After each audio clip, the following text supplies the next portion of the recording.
नमस्कार। कैसे हैं आप सभी लोग? बढ़िया हैं। प्यारे दर्शकों, आज की डेट में एक बहुत बड़ी विडंबना है कि हमारे सनातन समाज में ना लोगों को अपने कुल के बारे में मालूम है अधिकतर, कि जैसे हम ब्राह्मण हैं, ठाकुर हैं, क्षत्रिय हैं, शूद्र हैं, वैश्य हैं, सभी पूजनीय हैं, सभी आदरणीय हैं, सभी वंदनीय हैं। हर लोगों की अलग अलग परंपरा है कि हमारा गोत्र कौन सा है। सबसे पहले गोत्र मालूम करिए, और गोत्र के बाद कुलदेवी या कुल देवता। और मैं देखता हूँ हमारे यहाँ जो भीड़ आती है उनमें से जब मैं पूछता हूँ तो 80% लोगों को अपने गोत्र के बारे में ही नहीं मालूम रहता है, और 90% उनके कुलदेवी कौन है ये मालूम नहीं रहता है। तो ये जरूरी है ना। अगर ये नहीं मालूम तो आप कोई भी पूजा पाठ कर लें, ध्यान रखना, आप कोई साधना करते हैं, सिद्धि करते हैं, उपासना करते हैं, तो सर्वप्रथम अपने गुरु का, फिर गणेश भगवान का, फिर कुल देवी देवता का ध्यान करना आवश्यक है। जिस कर्मकांड या आपके 16 संस्कार जो होते हैं, जिसमें मुंडन से लेकर मरण तक का शादी ब्याह सब होता है, जितने भी पूजा पाठ वैदिक हैं उनमें आपका गोत्र कुलदेवी देवता जरूर लगते हैं। नहीं लगेंगे फिर आपका वो अपूर्ण रह जाएगा। इसी तरीके आप साधना सिद्धि उपासना करते हैं, ये आपको ये झोला छाप जो तांत्रिक आजकल यूट्यूब पर फैले हुए हैं कुकुर मुत्ते के तरीके, ये नहीं बताएंगे। बस वो तो बताएंगे एक माला लेके बैठ जाओ, लड्डू चढ़ाकर 3 बार ये बोलो, परी आ जाएगी, तुम्हारा भोग दो, ये काम होना चालू होगा। सिर्फ भोग देने से काम चालू। क्या बताएं, नौटंकी फैला रहे हैं, कुछ मालूम ही नहीं। भोग ऐसे नहीं लेते हैं कि किसी को भोग दो ले लेगा। पता नहीं तुम किस विचार से अलिच हो कि मलिच हो, शुद्ध हो कि अशुद्ध हो, कैसे भोग ले लेगा भाई। कुत्ता तक का तो भोग खाते नहीं हर आदमी का, तो तुम शक्ति को भोग लो, भोग लो। कोई भोग से नहीं होता, ध्यान रखना, ठीक है। पहले तुम खुद भोग लो अपने कर्म कुकर्म, वो चाहे मैं हूं या कोई भी हो। यानी भोगना मतलब उसका पश्चाताप कर लो कि मन के विकारों को मारो, अपने इंद्रियों पर काबू करो। मन, हृदय और इंद्रियों पर काबू करने के पश्चात आप किसी काम में सफलता प्राप्त कर सकते हैं। कहने का तात्पर्य है, कोई बुरा मत मानना भाई, बाबा बन के बात नहीं करता हूँ, बुरा मानने की बात नहीं है। थोड़ी सी जो सत्य बात रहती कड़वी होती है। आप जब भी कोई साधना, हमारे बहुत सारे साधक लोग जो हमारे शिष्य देख रहे हैं, जब भी कोई साधना सिद्धि करो बेटा, ध्यान रख लो, सर्वप्रथम आप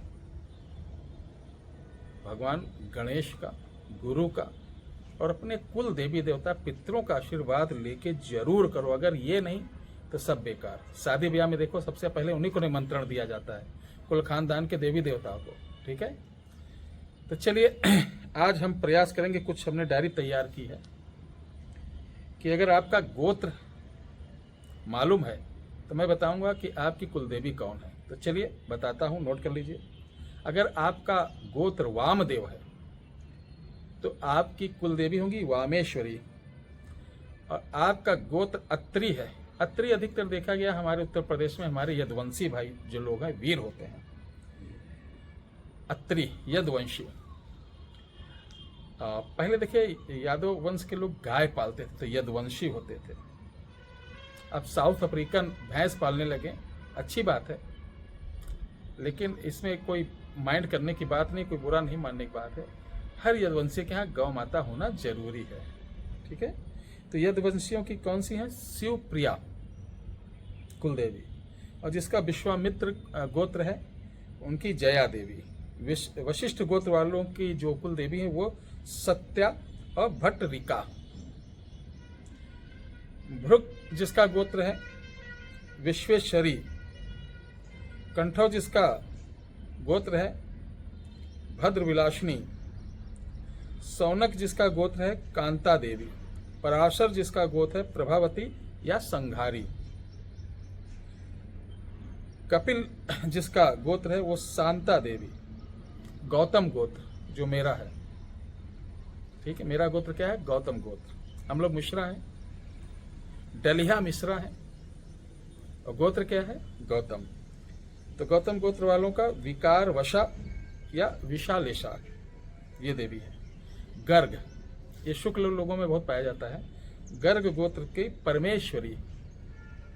पराशर गोत्र उत्तम है, सर्वमंगला। वत्स गोत्र वालों की महामाया।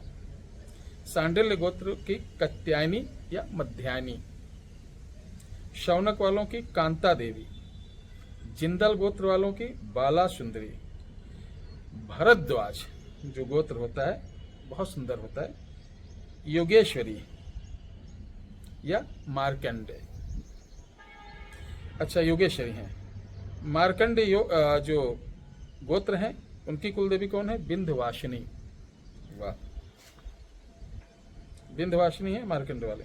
कश्यप गोत्र वालों की ज्वालामुखी।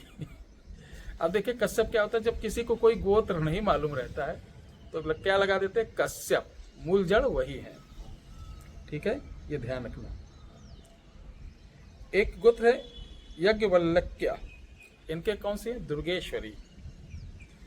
तो ये सब आपके गोत्र की कुलदेवियां हैं। अगर आप कर्ज से, धन से, परिवार से परेशान हो, किसी को ना मेरी वीडियो देखने की जरूरत, ना मुझसे पूजा कराने की जरूरत, किसी के पास जाने की जरूरत नहीं। मैं आपसे वादा करता हूँ, सुबह उठिए, नहा धोने के बाद अपने पूजा वाले स्थान पे आप सिर्फ अपने कुल देवी देवताओं पितरों के नाम से 2 अगरबत्ती धूप लगाकर उनको सिर्फ ध्यान कर लें। इसको करना चालू कर दो, दिशा दशा सब बदल जाएगी, ये वादा है। ठीक है, जय श्री राम।